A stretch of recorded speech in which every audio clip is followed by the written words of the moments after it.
রেজবি যদি আল্লাহ হয়, রেজবি যদি রাসূল হয়, তাহলে আমি রেজবিকে মানি।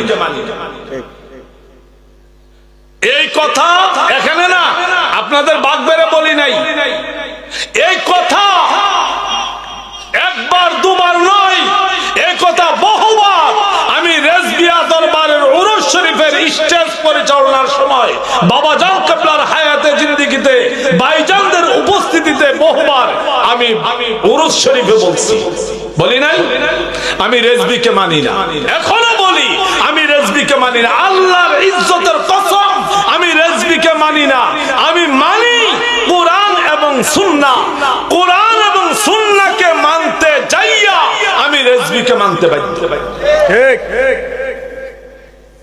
ক্লিয়ার কথা বুঝাইতে পারতেছি? রেজবি আমার ধর্ম না,